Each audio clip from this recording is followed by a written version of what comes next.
हम निकालेंगे यशायाह उसका छठा 9 अध्याय, तो उसका छठा पद। यशायाह उसका 9 अध्याय उसका छठा पद। क्योंकि हमारे लिए एक बालक उत्पन्न हुआ, हमें एक पुत्र दिया गया और प्रभुता उसके साजिशों को रोके और उसका नाम अद्भुत रीति करने वाला, पराक्रमी परमेश्वर, मध्यकाल का पिता और शांति का राजकुमार रखा है। Hallelujah, hallelujah.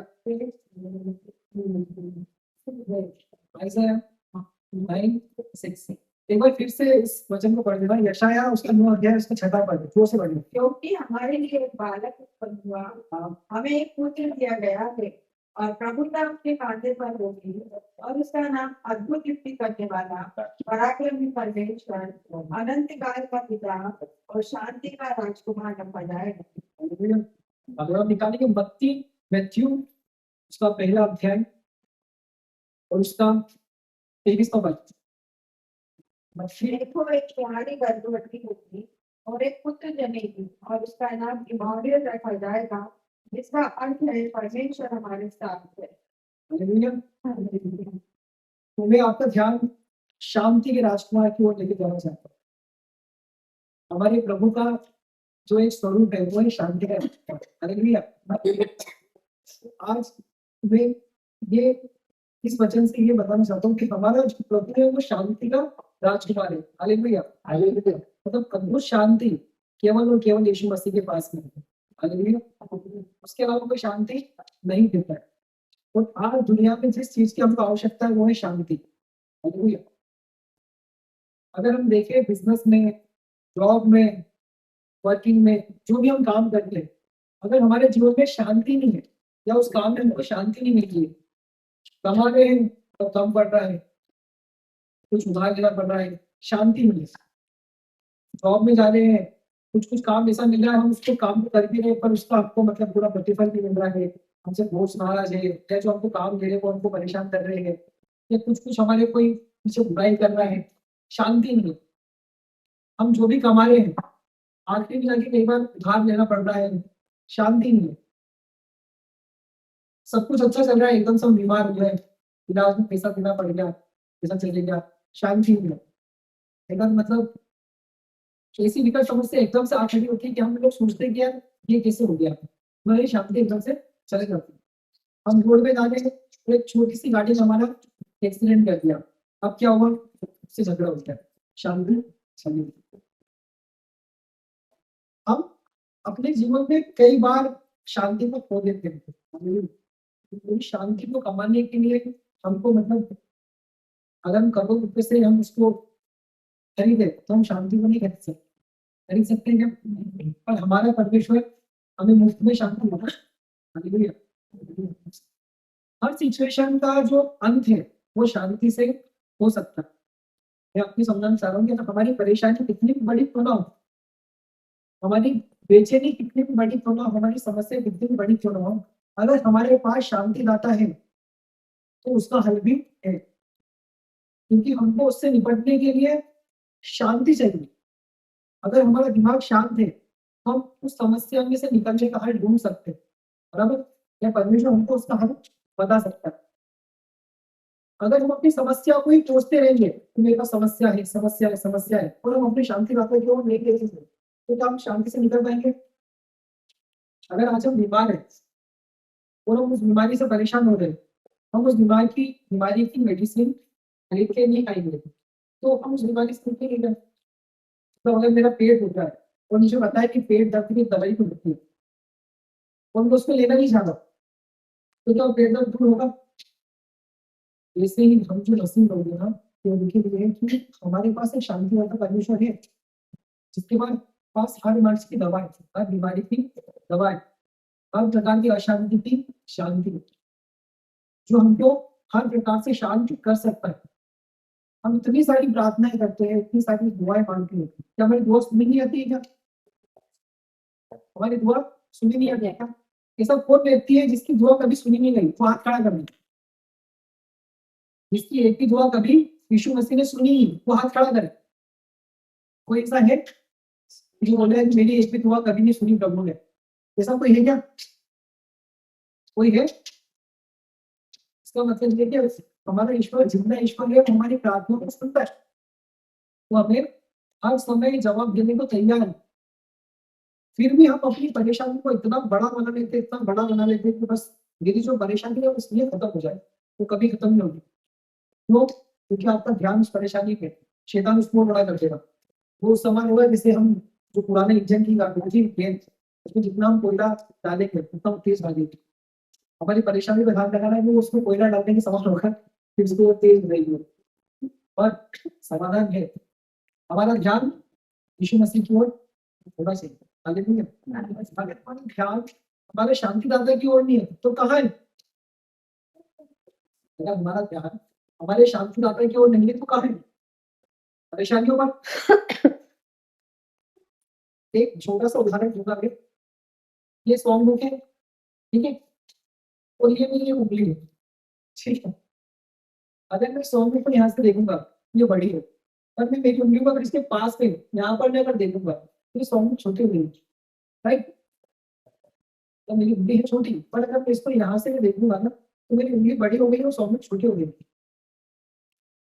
मतलब मेरा ध्यान जहाँ पे केंद्रित है ना वो चीज बड़ी हो गई, पर उंगली तो छोटी है, इसकी परेशानी छोटी है।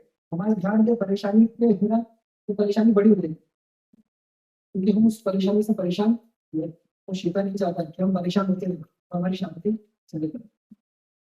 परमेश्वर हर दिन हमें नो फल को करते हैं, जो बच्चों को याद है उनसे नो फल सही बात। अजो से बच्चों से।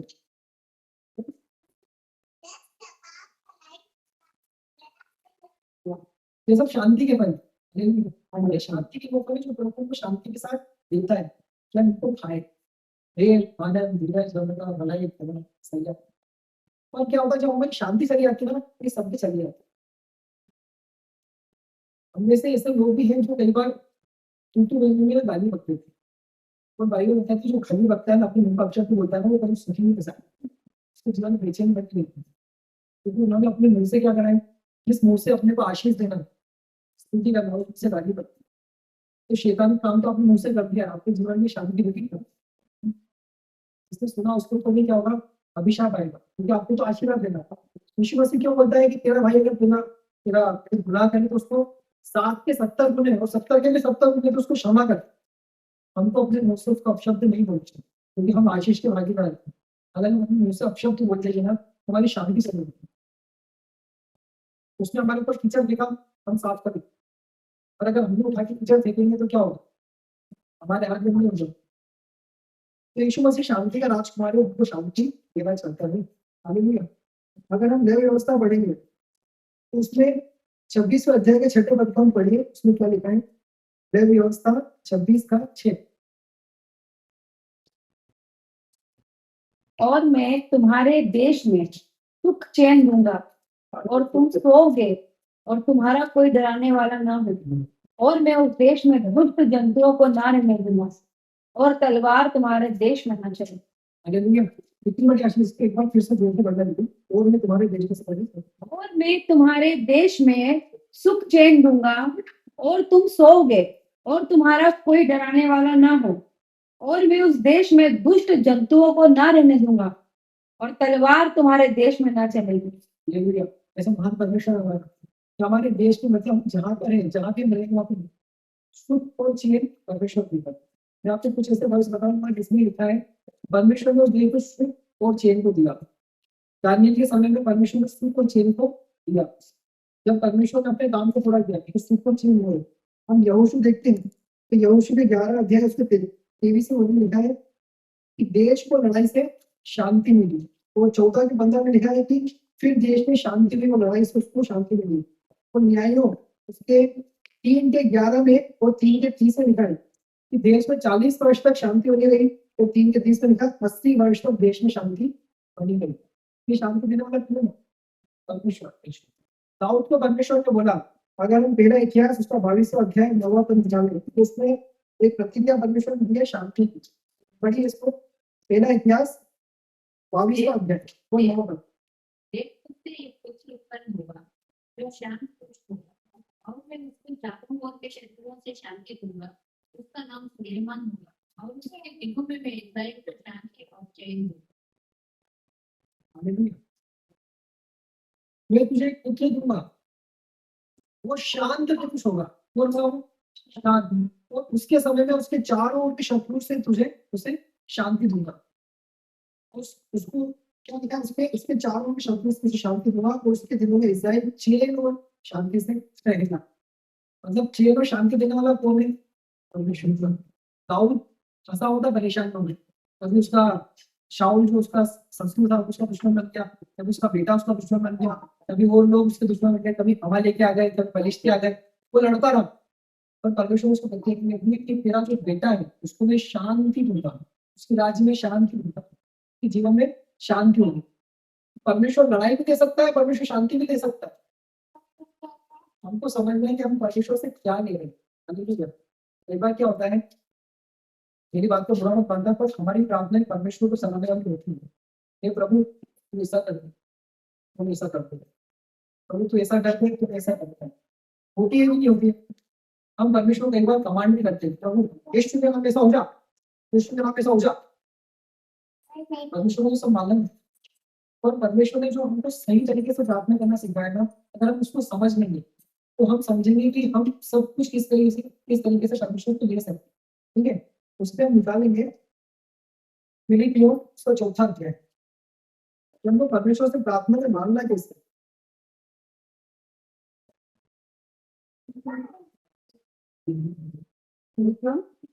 फिलिपियों 4 अध्याय निकालिए, उसके छठे पद से आगे बढ़ना है। किसी भी बात की चिंता मत करो, परंतु हर एक बात में तुम्हारे निवेदन, प्रार्थना और विनती के द्वारा धन्यवाद के साथ परमेश्वर के सम्मुख उपस्थित किए जाए। बस तब बस किसी भी बात की चिंता मत करो। राइट, परमेश्वर ने क्या बोला, किसी भी बात की परेशानी है तुम्हारे पास में जीवन में, और उसकी चिंता मत करो, उसकी चिंता मत करो। समझना है बात की, परमेश्वर का वचन है, किसी भी बात की चिंता मत करो। पर क्या करना है तुमको, वो परमेश्वर बता रहे हैं, पर क्या करना है तुमको, हर एक बात हमारे निवेदन, प्रार्थना और विनती के द्वारा धन्यवाद के साथ परमेश्वर के सम्मुख निवेदन करते हैं। हमको क्या करना है, निवेदन। हम परमेश्वर को कमांड नहीं कर सकते। कमांड करना मतलब कि हम ऑर्डर देते, और निवेदन करना मतलब रिक्वेस्ट करना। अगर हम परमेश्वर को कमांड कर रहे हैं मतलब ऑर्डर दे रहे हैं, तो वो ऐसा कर ऐसा कर, आपके साथ कुछ भी नहीं होगा। आप जो जो जल्दी होने वाले काम है उसको भी आप देर कर लोगे। हो सकता है परमेश्वर अभी आपको जवाब देने वाला हो, और अब आप और 10 दिन रुकोगे, परमेश्वर के नाम पर हम करेंगे। जब आप रिक्वेस्ट मांगे तो प्रभु से प्रार्थना करें, प्रभु प्लीज ऐसा करो, अपनी बात प्रभु मेरी सामर्थ्य खत्म हो गई बैठा, तब आप प्रभु आप प्रार्थना करेंगे। पर अगर आप पहले बार भी निवेदन करोगे ना, तो प्रभु जरूर इतनी जरूर। हमारी प्रार्थना में विनम्रता ही नहीं है, हमारी प्रार्थना में विनम्रता ही नहीं है, तो हम हजारों बड़ी बड़ी प्रार्थना करें, कुछ भी नहीं होगा उससे। प्रभु जो वचन में लिखा है कि परमेश्वर तो तुम्हारे मांगने से पहले ही जानता है कि तुम्हारी आवश्यकता क्या है। परमेश्वर ने तुमको बनाया, और एक इतनी बड़ी बात जब वचन में मैंने सुनी समझी सीखी, तो मेरे को लगा कि प्रभु अब तो सब चीज हमारे लिए तो कुछ भी नहीं है, सब कुछ आपके हाथ में। जब शाऊल के विषय में हमने पढ़ा तो वहां पर लिखा है कि परमेश्वर की ओर से शाऊल में दुष्ट आत्मा घबराता था, और जब दाऊद बीड़ा बजा के परमेश्वर की स्तुति करता था, तब शाऊल में से दुष्ट आत्मा निकल जाता था। तो दुष्ट आत्मा परमेश्वर की ओर से आया, और परमेश्वर की ओर से निकल गया। तो दुष्ट आत्मा ही परमेश्वर के समय में, जब परमेश्वर ने चाहेगा ना कि किसी के जीवन में दुष्ट आत्मा रहे, तब तक रहेगी। प्रभु ही चाहेगा ना कि हटेगी। इस बात को समझने की परमेश्वर के हाथ में दुष्ट आत्मा को हटाना और लगाना सब कुछ है। राइट, परमेश्वर के हाथ में दुष्ट आत्मा को निकालना और लगाना दोनों। शाऊल के ऊपर दुष्ट आत्मा चढ़ा, दाऊद के द्वारा परमेश्वर ने उसको निकाला। हालेलुया। और हम जब यशायाह में पढ़ते हैं, यशायाह के 17 यशायाह 15 4 का 16, यशायाह 54 उसका 16 पर हम पढ़ेंगे। सुनने की आवाज को हृदय की आग होकर, उसके लिए हथियार नाता एक बार मेरा सजा हुआ है, जानने के लिए कि मेरी ओर से एक नाश करने वाला सजा गया है। मैं फिर से पढ़ता हूँ उसको। सुन, एक लोहार कोयले की आग झोंककर इसलिए हथियार बनाता है, वो मेरा सजा हुआ है, और उजाड़ने के लिए भी मेरी ओर से नाश करने वाला सजा गया है। हालेलुया। परमेश्वर की ओर से नाश करने वाला भी सजा गया है। इस बात पर फोकस करना है, परमेश्वर की ओर से एक नाश करने वाला भी सजा गया है। इसकी ओर से जो भी बिगाड़ होता है ना हमारे जीवन में, जो भी नुकसान होता है, वो किसकी ओर से होता है? वो नाश करने वाले की ओर से होता है। और वो किसकी ओर से? परमेश्वर की ओर से। पर उसके ऊपर अधिकार किसका है? परमेश्वर का।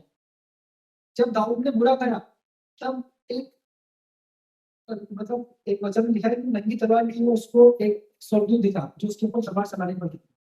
और दाऊद ने क्या करा?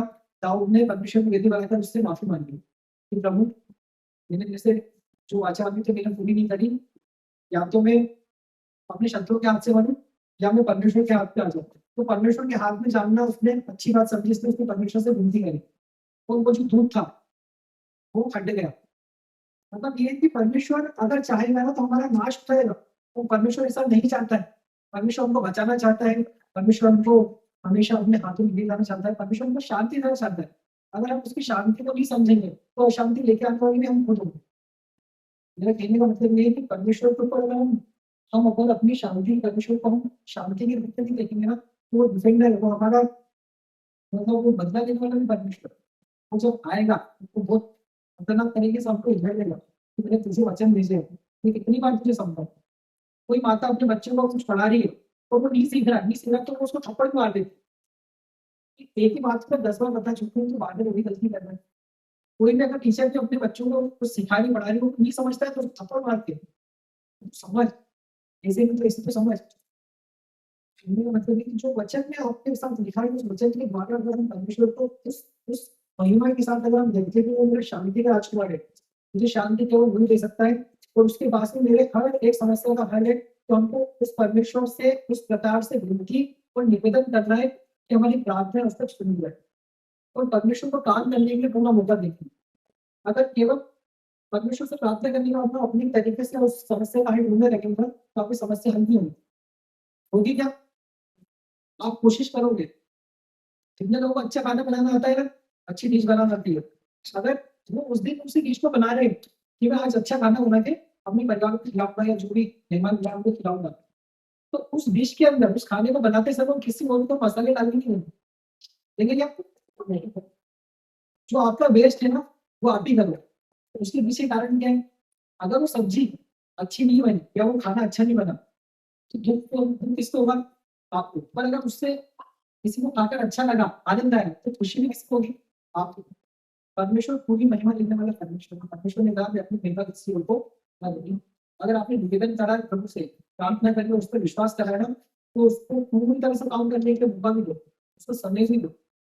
और अगर बीच में हम अपनी काम लड़ाएंगे, हम अपने दिमाग से भी अगर हम काम करेंगे ना, तो परमेश्वर पीछे हाथ कर देगा कि अब तो क्यों करने देगा और आपका काम दे देगा। ये सच बात बता रहा हूँ, मेरे जीवन के अनुभव से बता रहा हूँ। जितनी बार मैंने प्रार्थना करके कोशिश करी कि अपने भी कर लेता हूँ, उतनी बार फंस गया। तो मैंने माफी मांगी, प्रभु माफी हो फिर परमेश्वर ऐसा रास्ता खोल जाए कि वो अपना हो गए, ताकि पूरी महिमा किसको मिले? परमेश्वर। परमेश्वर का नाम लेके अगर हम काम करेंगे तो परमेश्वर दुखी होगा। अगर आपने किसी बात के लिए प्रार्थना करी ना, तो पूरा विश्वास भी करो कि परमेश्वर ने प्रार्थना को सुन चुका है। तो परमेश्वर हाँ और आमीन में उत्तर भेज चुका है, उसका इंतजार करो।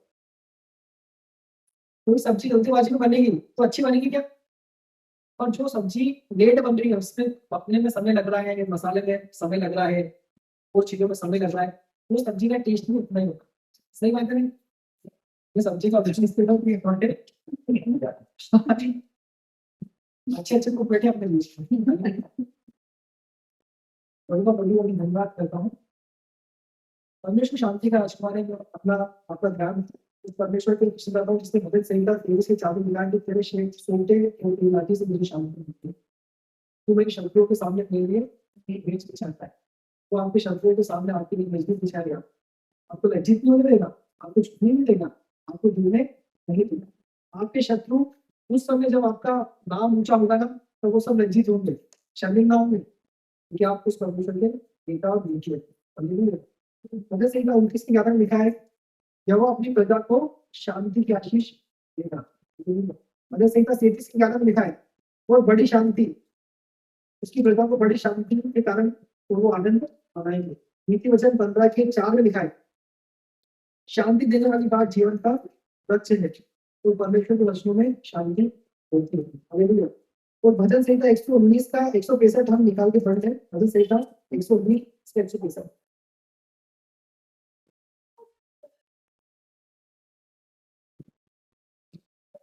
तेरी व्यवस्था से चलती रखने वालों को बड़ी शांति होती है हालेलुया। और उनको कुछ फोकस नहीं लगती। हालेलुया। जो वचन को प्यार करते हैं, जो वचन के अनुसार अपने जीवन को जीते हैं, जो वचन के अनुसार अपने जीवन को मोड़ लेते हैं ना, उनको बड़ी शांति मिलती है। तो घबराहट नहीं मिलती है, उनको बेचैनी नहीं मिलती, क्योंकि अपना काम किसके अनुसार करें? परमेश्वर के वचन के अनुसार। हालेलुया। और यशायाह उसका 55वां अध्याय उसका 12 का, यशायाह 55 उसका 12 का। जब तुम आनंद के साथ जीतोगे और शांति के साथ पहुंचाए जाओगे, तुम्हारे आगे आगे पहाड़ और पहाड़ियां तालाब खोलकर जयजयकार करेगी और मैदान के सब वृक्ष आनंद के मारे गाने बजाएंगे। हमें ये वाचा किसके लिए? ये हमारे लिए कि तुम आनंद के साथ निकलो तो शांति के साथ पहुंच जाओगे। मतलब जो भी काम तुमको करना है ना, वो पूरा होके ही रहेगा। तो तुम्हारे आगे पहाड़ियां गला खोल के चलाएंगे और जयजयकार करेंगे, क्योंकि हम शांति के राजकुमार के बेटा और बेटी हैं। हमारा परमेश्वर शांति का परमेश्वर है। आपके जीवन की हर समस्या में अगर आपके पास शांति है ना, तो आप उस समस्या से पार हो जाओगे। आपकी दुख में, आपकी वेदना में अगर आपको शांति है ना, आप हर एक चीज का सामना कर पाओगे। अगर आपके हृदय में शांति है ना, तो किसी भी नेगेटिव न्यूज को ना जाए, आप उसको नकार दोगे कि आपके पास में क्या है? शांति। आपके पास में क्या है? परमेश्वर। अगर हमारे दिल में शांति है ना, हमारे दिल में यीशु मसीह है, तो उसका नाम क्या है? शांति का राजकुमार। जिनके दिल में शांति है, उसके दिल में यीशु मसीह वास करते हैं। हालेलुया। तो अगर अपनी शांति आपने भंग करती है, किसी बात में आदमी किसी परेशानी में होती है, किसी चिंता का, आज अपने पूरे हृदय को परमेश्वर के बोलो प्रभु, तो बोलो प्रभु मेरे दिल में आ जाए। ये शांति के राजकुमार मेरे दिल में आज तो आ जा, ताकि मेरे जीवन में शांति रहे। किसी भी चीज को मैं उस तरीके से ना लूं, पर वचन के अनुसार देखूं और परमेश्वर के अनुसार विनती निवेदन के साथ तेरे सम्मुख रखूं कि प्रभु ये समस्या मेरे जीवन में आएगी। और शांति के साथ परमेश्वर की प्रतीक्षा करो कि प्रभु मेरे जीवन में कैसा उपाय करेगा। हालेलुया। ये जरूरी है। हम अगर अशांत होंगे तो हमारे जीवन की गवाही बिगड़ेगी। अशांत हो गए, झगड़े हो गए, वो आपको कोई मारा पीटा गाली कुछ कहा, आदमी उसके साथ जैसे बात करता, तो आपकी गवाही खत्म हो जाएगी। क्या बोलेंगे? अरे तुम तो मसीह के हो, तुम क्या गाली दे रहे हो? तुम तो मसीह के हो, जिस छोड़ कर दो, तुम आगे पीट रहे हो। तो उनको हमें अंतर क्या है? हमको प्रभु ने क्या बोला? बेटा माफ करो, फिर मैं सकारात्मक की प्रार्थना करूं। तो पहले से इसी प्रार्थना करो कि प्रभु को मेरा दुश्मन मानो, क्योंकि तुम्हारा दुश्मन होगा ही नहीं। अगर हम दुनिया से अपने आप को थोड़ा अलग समझते हैं, पर ऐसा नहीं कि हम घमंड के प्रॉब्लम, नहीं, वो लोग तो अविश्वासी है, उनका तो सब ऐसा ऐसा है और हम तो अच्छे हैं, ऐसा भी नहीं समझ। उनसे अलग समझो, पर उनको अपने समान समझो, उनको अपने समान प्रेम करो। और हम जैसे यीशु मसीह ने अपने अपने मारने वालों को माफ कर दिया, बोलेंगे प्रभु ने क्षमा कर दी, जानते क्या करनी चाहिए। वैसे अगर मुझसे कुछ गलती नहीं होगा तो उनके लिए क्षमा की प्रार्थना करो, प्रभु क्योंकि तुझे नहीं जानते प्रभु, इसलिए मैंने जाने जो भी करा उसके लिए उनको माफ कर, क्योंकि तुझे जाने। तो उनको भी कहीं ना कहीं परमेश्वर आपके द्वारा, आपके किसी दोस्त के द्वारा, कि उनके किसी रिश्तेदार के द्वारा मौका देगा, क्योंकि यीशु मसीह को जाने। हम जब उनकी क्षमा के लिए प्रार्थना करेंगे तभी तो वो लोग जानेंगे। याद रखना है कि आज जो आपसे यीशु मसीह के नाम से लड़ रहा है ना, तभी यीशु मसीह का बचाव करेगा। आमीन। मैंने मेरे जीवन में ऐसा देखा है, जो उसको यीशु मसीह के नाम से मेरे से लड़ाई करेगा, प्रभु उनको यीशु मसीह में बचाव बनाता है। हालेलुया। तो परमेश्वर वैसा करेगा, इसलिए हमको सबको क्षमा करना, किसी से गुस्सा नहीं करना, किसी से नफरत नहीं करनी, सबसे प्रेम करना। कोई हमारा दुश्मन नहीं है इस संसार में, केवल शैतान है। पर हमारे साथ में जो खड़ा है ना, वो महान है। दुष्टात्मा भी इसके वश में है, नाश करने वाला भी इसके वश में है। अगर आपका बिगाड़ हुआ है ना, उजाड़ने वाले भी यीशु मसीह के वश में है। हालेलुया। वो उसको सुधार कर देगा। परमेश्वर आज्ञा देगा ना, तब सब कुछ वैसा का वैसा हो जाएगा। जो आज बिगड़ा है ना, तब सुधर जाएगा। जो माइंडसेट चेंज हुआ है ना, तो फिर से अच्छा हो जाएगा, क्योंकि प्रभु के हाथ में सब कुछ है। यीशु मसीह ने कहा है कि तुम वचन में लिखा है,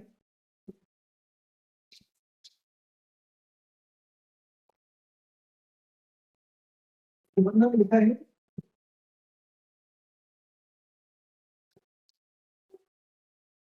तुम्हें जानता हूँ तुम्हें संसार में क्लेश होता है, संसार में तुम्हें क्लेश होता है, परंतु तुम हटो सामने, तुम हिम्मत दम यार मेरे संसार में जीतो। हालेलुया। इस संसार में क्लेश यीशु मसीह को हुआ था, जब वो परमेश्वर से दूर हुआ था ना, तो उसको क्लेश था। क्लेश मतलब वो दर्द होता है, दुख होता है, जो कंटिन्यू आपके साथ बना रहता है, जिसको याद कर करके आप बार बार तड़पते हो, वो था क्लेश। परमेश्वर हर एक प्रकार के क्लेश को इस संसार में झेल कर हम सबके लिए उस संसार को जीत के आ गया। हालेलुया। जब क्लेश को ना झेले, इसलिए यीशु मसीह को तुम ढाढ़स बांधो, तुम्हें संसार को जीत गया। शांति का राजकुमार तुम्हें शांति दूंगा, तुम्हारे क्लेश में तुमको शांति दूंगा, तुम्हारी परेशानी में तुमको शांति दूंगा, तुम्हारे हर एक प्रकार के जीवन के कष्टों में तुमको मैं शांति दे सकता हूँ। हमको क्या करना है? निवेदन करना है, अपनी शांति की निवेदन करना है, अपने परेशानी की निवेदन करना है, अपनी हर एक जीवन की छोटी कठिनाई उसकी निवेदन करना है। परमेश्वर ठीक से दिन उपाय कर देगा। लिखा है कदाचित रात को रोना भी पड़े तो भी सुबह आनंद पहुंचेगा। कि परमेश्वर ऐसा परमेश्वर है कि हमारे आंसुओं को पृथ्वी में रख लेता है, हमारे आंसुओं को पृथ्वी में रखता है, उन आंसुओं से प्यार करता है, उन आंसुओं के बदले हजारों गुना खुशी वो देता है। हालेलुया। आपके आंसू परमेश्वर की कीमती है। दुनिया के सामने आंसू बहाएंगे ना तो दुनिया उसे बदल नहीं करेगी। उसके लिए तो क्या दुनिया के लिए हंसी का कारण है। आप दुनिया के लोगों को अपना दुखड़ा सुनाओगे ना वो हंसेंगे, आपको तुच्छ समझेंगे, आज सुन लेंगे, फिर आपकी बुराई किससे से आगे करेंगे। वो तो ऐसा ऐसा है, उसके साथ तो ऐसा ऐसा चल रहा है, उससे बात मत करना, वो कैसे बात देगा मत, उसके बाद तो ऐसा है, उसकी कितनी परेशानी चल रही है। अगर आप मसीह के होगा, आप अपना दुखड़ा सिर्फ परमेश्वर के सामने दो। परमेश्वर कहीं से भी आपकी व्यवस्था कर देगा, पर कर देगा। हालेलुया। परमेश्वर अपरंपार आशीषों की वर्षा करने वाला परमेश्वर है, वो हमारे पास में कभी गरीबी रहने नहीं दे सकता। जो यीशु मसीह पर आत्मा और सच्चाई के साथ विश्वास करते हो कभी गरीब नहीं हो सकते। हालेलुया। आशीर्वाद को देने वाला कौन है? परमेश्वर। परमेश्वर हमको घर पे पैसा नहीं देगा, और परमेश्वर हमको बुद्धि देगा जो हम अपने हाथों के कामों के द्वारा कमा सकते हैं। परमेश्वर हमारे हाथों को काम करना सिखाता है, हाथों के द्वारा आशीष देता है परमेश्वर। अगर हम हाथ पे नहीं चलाएंगे तो आप कमाई नहीं कर। यीशु मसीह ने क्या बोला? हल पर हाथ रखकर पीछे देखने वाला मेरे योग्य नहीं। अगर आपने आज तैयारी करने का आपको हल जोतना है तो फिर मैं आलस नहीं खाऊं, लेकिन खेत को जोतता हूँ। अगर आज काम करने आप निकले हो ना, काम करो, कुछ भी आप काम करोगे परमेश्वर उसका आशीष देगा। परमेश्वर आपको खाली हाथ में रखेगा। आप थोड़ा करोगे तो उसका पूरा प्रतिफल दो।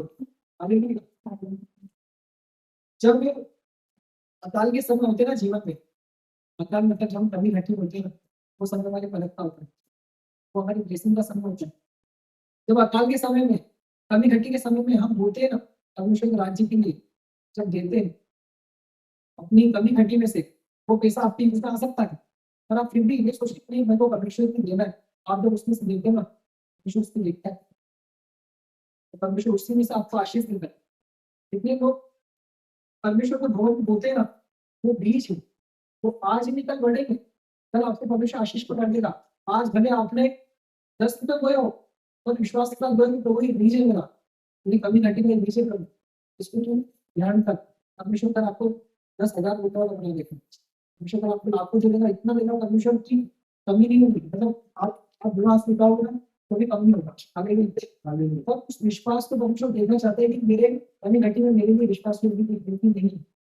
अगर आप कमी घटी में परमेश्वर से जुड़ गए, परमेश्वर की जो वाचा है उसको आपने छोड़ दिया, तो फिर आप उससे काम के लिए परमेश्वर को सोना परमेश्वर का है, चांदी परमेश्वर का है, कि आपको नहीं दे सकता है।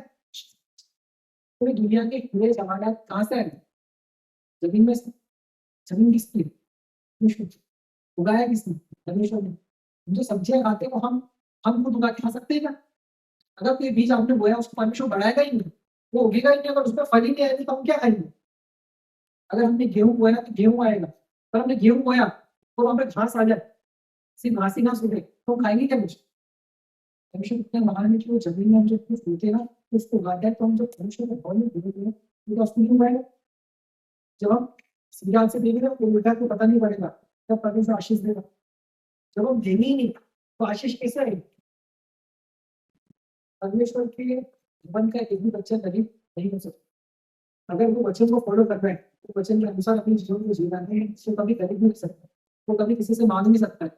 उसको वचन में लिखा है तू बहुतेरी नहीं चाहती हो वो उधार देगा, परंतु किसी के आगे तुझे हाथ फैलाना ना पड़ेगा। तू ऊंचा ही होगा, तू नीचा ना होगा, तू सीढ़ी ठहरेगा, तू पूछना होगा। पर कब होगा? जब वचन का फॉलो करें। अगर हम जो भी कमाते हैं उसके 10 टुकड़े कर दो, मान लो हम 1000 रुपये कमाते हैं तो उसके 10 टुकड़े करो, 100 के 10 नहीं होता है। उसका अगर एक टुकड़ा हम परमेश्वर को दोनों वो भी देंगे ना, कि ये नब्बे जो है, वो जो है, इससे हमारा सब कुछ चल जाएगा। पर ये एक टुकड़ा आपकी आशीष का है। आपने जब इसको बोया तो परमेश्वर से मल्टीप्लाई करके वापस दे देगा। परमेश्वर कभी किसी का उधार नहीं लेता। हालेलुया। वो आपकी आशीष के लिए है। अगर आप उसको नहीं बोएंगे ना तो आप गरीब थे। आपको मांगना पड़ेगा, आपको सोचना पड़ेगा, हर बात पे सोचना पड़ेगा। क्यों? क्योंकि लिखा है जहाँ तेरा धन होगा वहाँ तेरा मुझे। अगर आपका धन परमेश्वर के वचन में है, परमेश्वर के भवन में, तो मन भी वही लगेगा। तो प्रभु जो भी कुछ था दे दिया, देख लेना प्रभु, परमेश्वर व्यवस्था करे। प्रभु मैं मैं जानता हूँ प्रभु, आप जानते हैं प्रभु कि मैंने जो भी करा आपके लिए करा है। मन में भी आप परमेश्वर से बोलोगे ना, परमेश्वर अगले बार आपकी व्यवस्था करके दे देगा। वो कैसे नहीं करके देगा, पर देख परमेश्वर आपकी सैलरी को इंक्रीज कर देगा, परमेश्वर आपके बिजनेस को बढ़ा देगा, परमेश्वर आपके लिए इसके फाइनेंशियल रास्ते खोलते रहेंगे, आपके पास मल्टीपल सोर्स से पेमेंट आएगा। तो क्या देगा?